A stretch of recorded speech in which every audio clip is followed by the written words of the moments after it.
Hello everyone, Metal here. Don't don't mind me. I just have a little bone marrow to pick with Marvel. And well, nah. I'm just kidding. I like a lot of Marvel stuff actually, unlike a lot of other people online. But Marvel clearly doesn't like me, so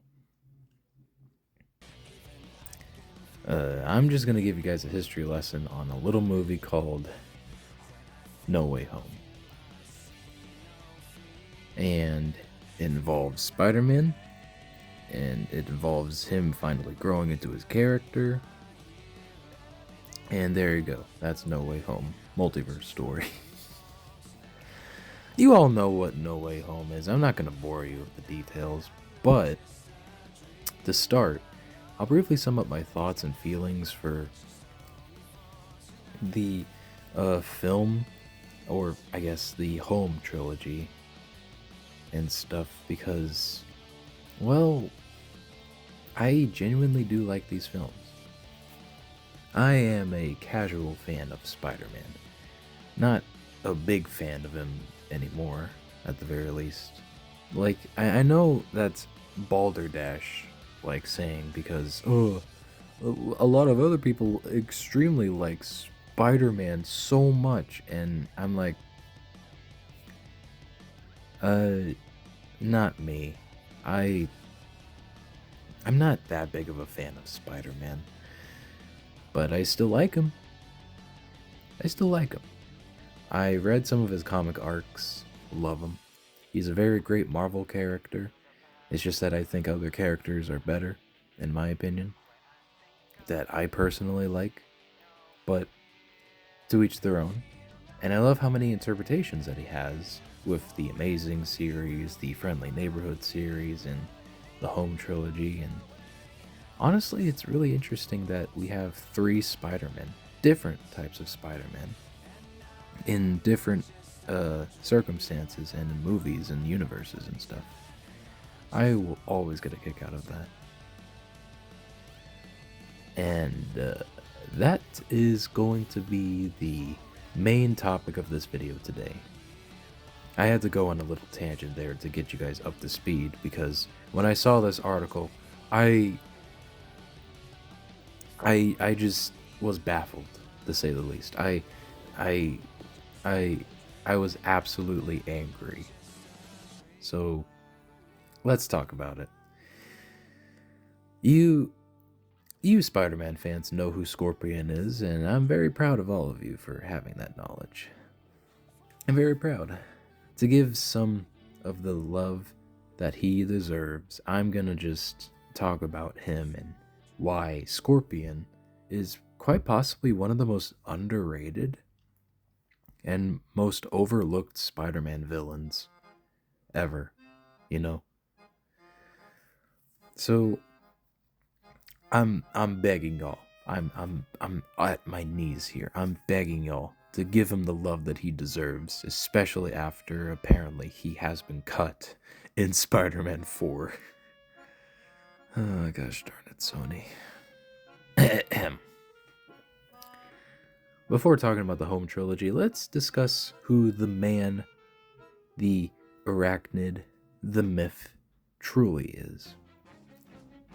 And to keep it brief, Matt Gargon is a Latino of descent, and he has made a deal with JJ in the comics past in order to get back at Spider-Man, because JJ freaking hates Spider-Man. And then, due to a little accident pertaining to his suit merging with his skin, and it being impossible for him to come off, and him turning aggressive, and well, that's pretty much how he became the Scorpion that we know today. And stuff. I read through his origin issue, and it's really charming. It's really charming. I genuinely really liked it. And in my opinion, he is a very underrated character from Spider-Man's many awesome rogues gallery. And I think that he is the very antithesis of Spider-Man, more so than Venom himself. And It's mainly because Venom became a good guy nowadays, and even his own design is so cool and unique. I love Scorpion so much. He was also really cool in Spider-Man PlayStation 4, where you go through like a whole trippy dream sequence with his poison, and it was just so cool. Honestly, kind of a peak design and moment that and character that he went through in the first ever Spider-Man PS4 game. It's just that he was just so deadly and he was just so awesome throughout that game's campaign, and man, he was just so cool. And just one wrong move that Spider-Man would make and then bammo, he gets hurt, and it just brought a lot of stakes to it, and it's because of Scorpion as well as the Sinister Six, but they also did their part too. And yet Marvel Studios, and especially Sony, just keeps on shafting him from every movie since Homecoming. 'Tis but a sad tale. So once upon a time, back in 2017, Spider-Man Homecoming came out, and I really like this film. It's genuinely a great, simple, but great film. And it was a big departure from the usual Spider-Man movies that we have gotten, and it wasn't perfect at the end of the day, but I genuinely think that it's probably the best Spider-Man film in the home trilogy. And there's Vulture.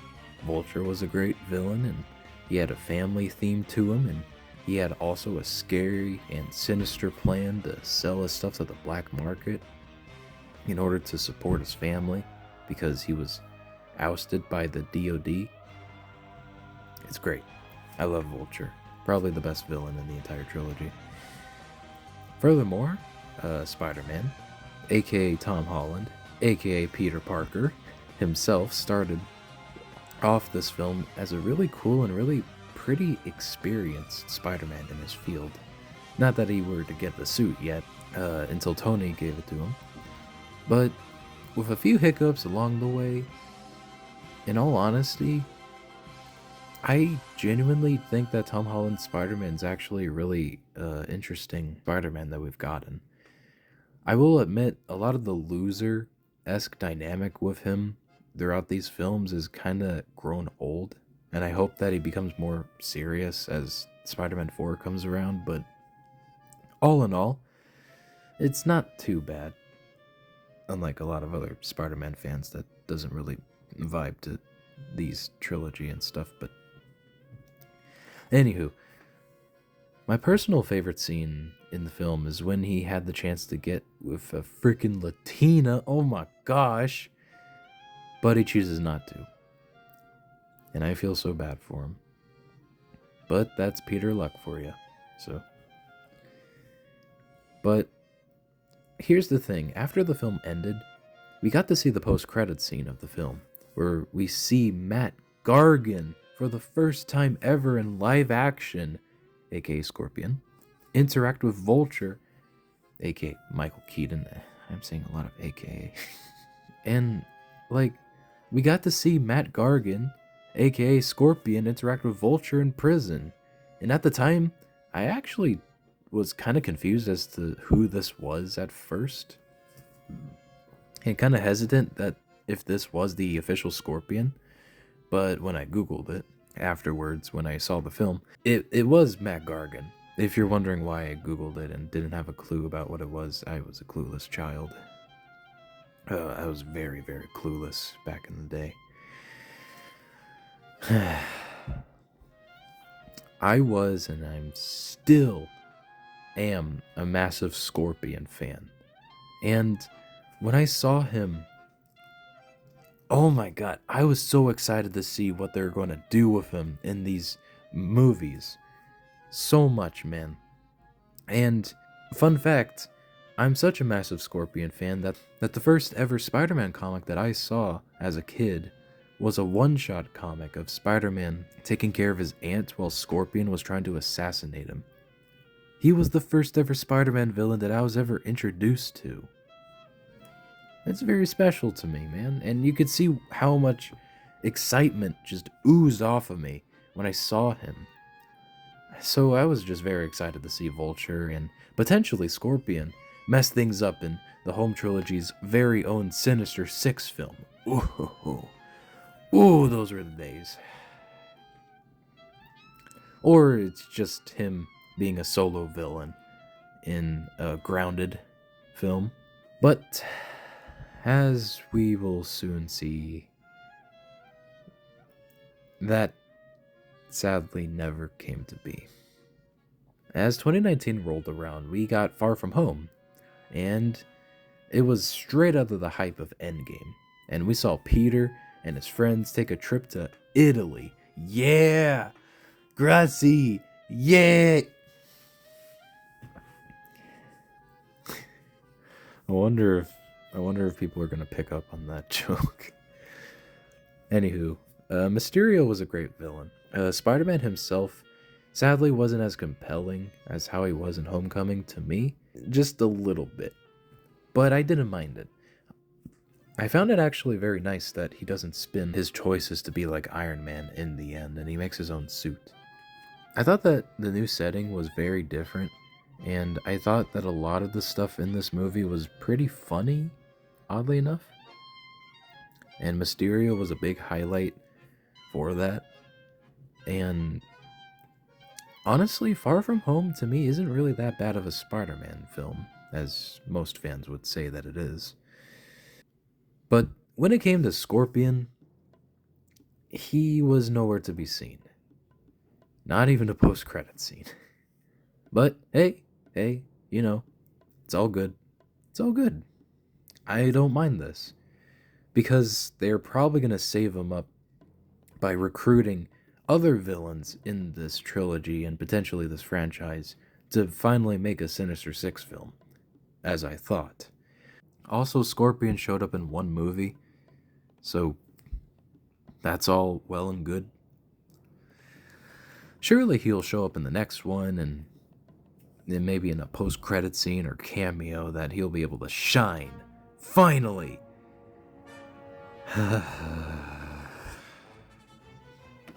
Fast forward to No Way Home and coming out during the 2020 incident. We don't talk about the incident. We see many Spider-Man fans creating theories and other speculative remarks on No Way Home's plot and how it's gonna go. And it was a riot, let me tell you. But due to this and a lot of other multiple factors, we have a lot of theories that came from this that kind of prevented Scorpion to be discussed.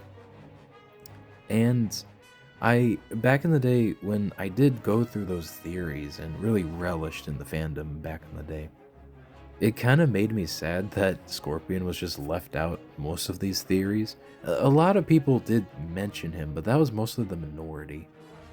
And it makes me really sad.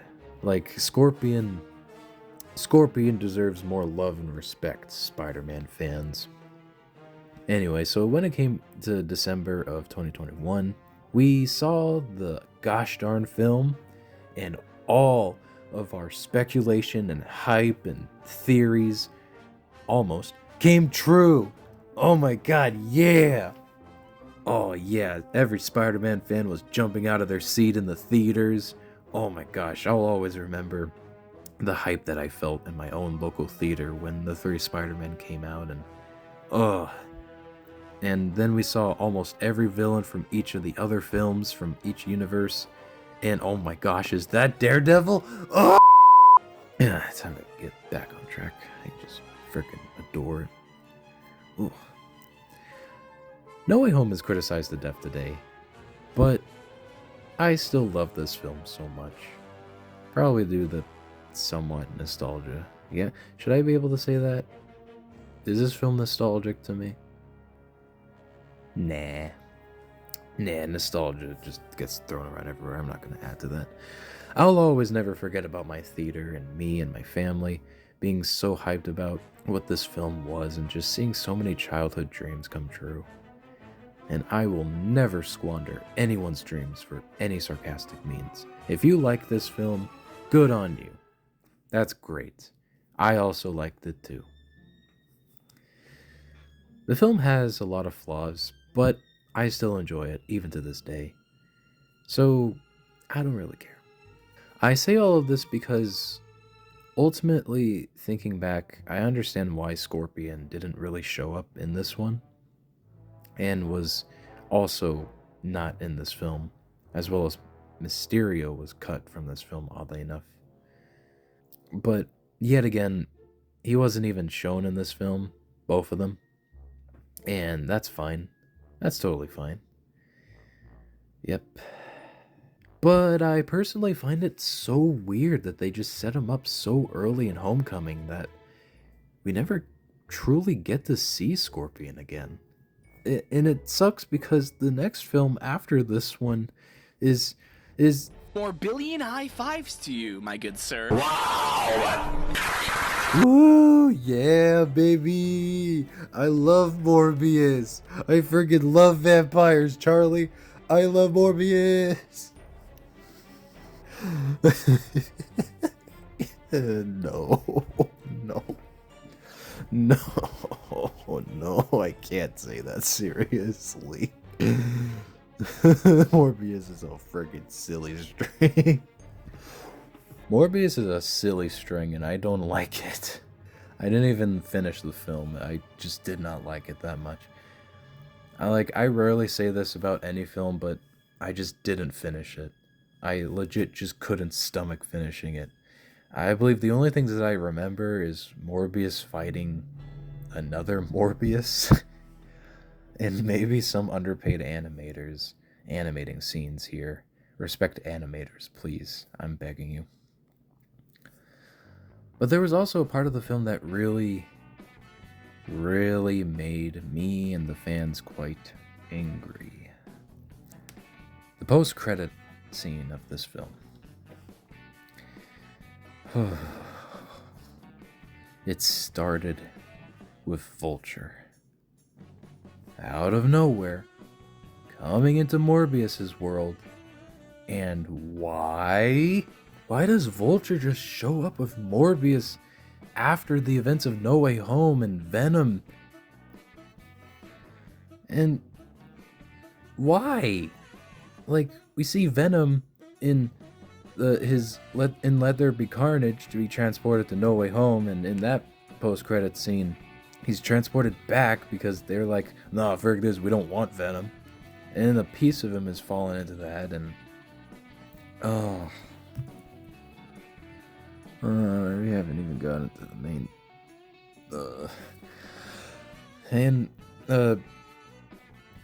in contrast with frickin' the Morbius post-credit scene, Vulture just thinks that Spider-Man has something to do with the multiverse shenanigans, and why does he think Spider-Man has something to do with this whole thing? I mean, good superstitions and all that, but like, I guess it makes sense that there would be something to do with it, but oh god, I am getting a migraine. Why is Morbius?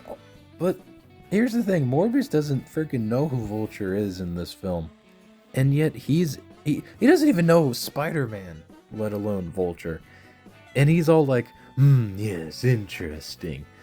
Oh. And it was clearly 80 yard too. And how the frick does he get his wingsuit? How does he even build his wingsuit? Where the frick did he get the gosh darn means to make a gosh darn wingsuit? Why does Morbius just drive into the middle of nowhere, stops, and just sees a thing? Oh, this post-credit scene is so bad. It's so bad. It's not even going to be followed up on. Now that the Sony Spider-Man universe is dead now, and we have to wait till frickin' Secret Wars, I guess. Great. Perfect. Thanks. Thanks, Sony. Thank you. And to put the salt on the wound, no Scorpion. Not a peep from him since Homecoming. Throughout this series. That whole time with Vulture is just gone now. And the whole plans that I had, the whole speculation that I had with Vulture and Scorpion making a Sinister Six of their own, and they're just gone now, and that makes me sad. That makes me really sad, man. Thanks, Sony. Thank you. I'm never getting a PS5. Due to corporate meddling and weird story shifts, Scorpion is now alone and up in the air with no through line to see and cut from the fourth Spider-Man film. Allegedly.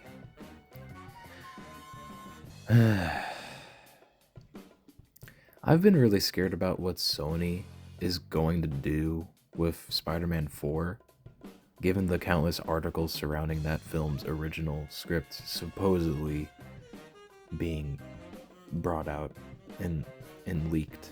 Take it with a grain of salt of what I'm gonna say, because it's not particularly true. So I found this article saying that apparently the original version of Spider-Man 4 was originally going to be grounded, and we all know this. Like, Marvel originally wanted to have a grounded Spider-Man 4, but then Sony came in and it was like, hey, we're Sony, we make the best decisions, like funding a game for 2 weeks. And they wanted to have Spider-Man 4 to be more of a multiverse story with high stakes and Noel as the main bad guy.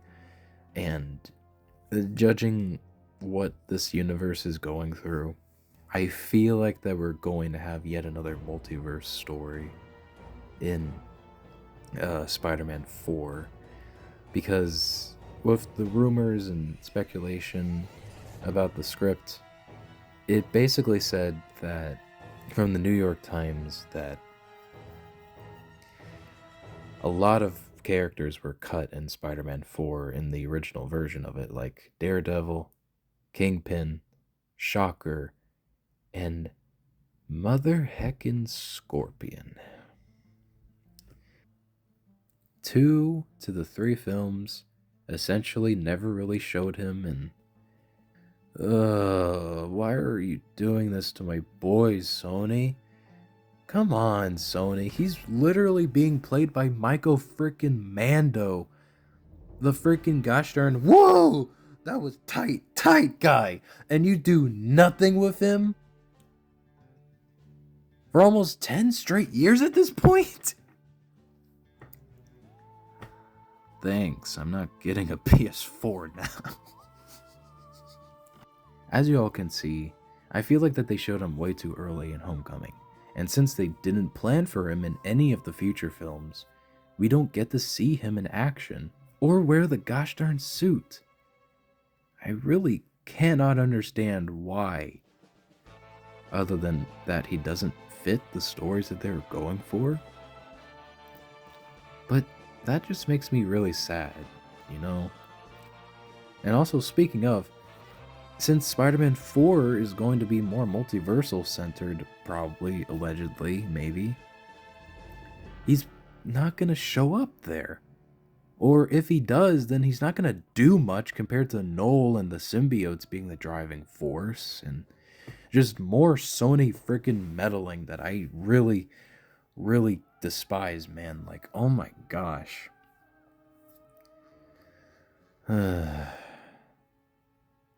It makes me really exhausted on how much Sony continues to think that making a multiverse story is the way to go.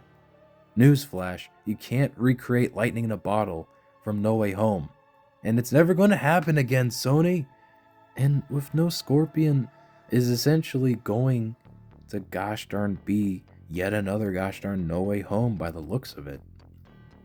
And now that Vulture, Shocker, and Scorpion is allegedly cut from the film, as well as Kingpin and Daredevil, it just boggles my mind that they would rather just do the same gosh darn thing.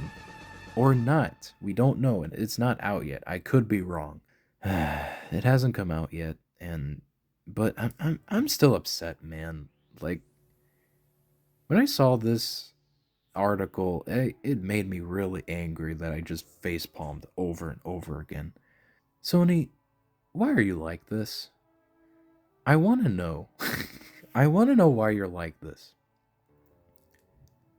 Like, do you have any idea on how to do a live action Spider-Man? Do you have any idea on how to do a gosh darn online live service game? I don't know. You clearly forgot about Scorpion and or don't care about him, and that makes me upset. I'm still hoping that this article isn't true and that it's just speculation, because I could be wrong, but 2 out of 3 films. Why show them in the first place if you're not gonna do anything with? I'm genuinely mad. So yeah, almost a decade and no Scorpion since Homecoming.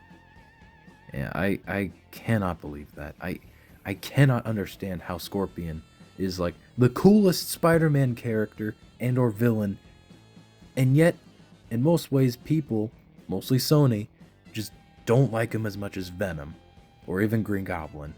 But here's the thing, I understand Venom and Green Goblin because they're the main heads of Spider-Man's rogues, and ultimately I understand. I love Green Goblin and Venom too, but come on, give my boy a chance, man.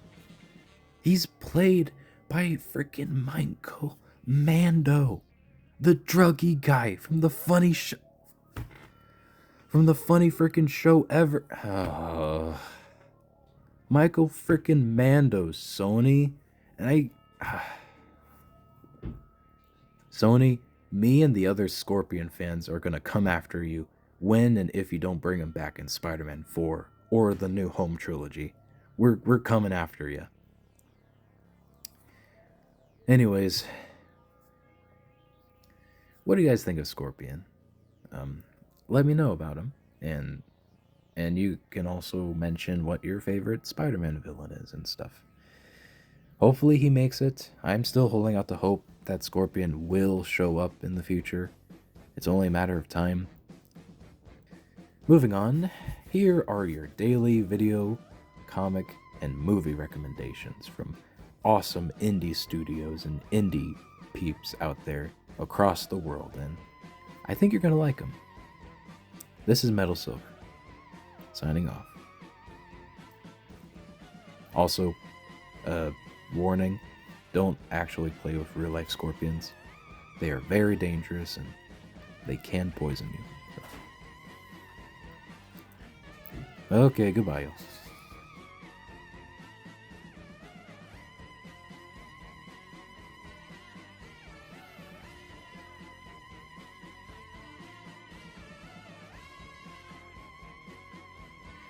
Like, since they didn't plan for him in any of the films, that in as you all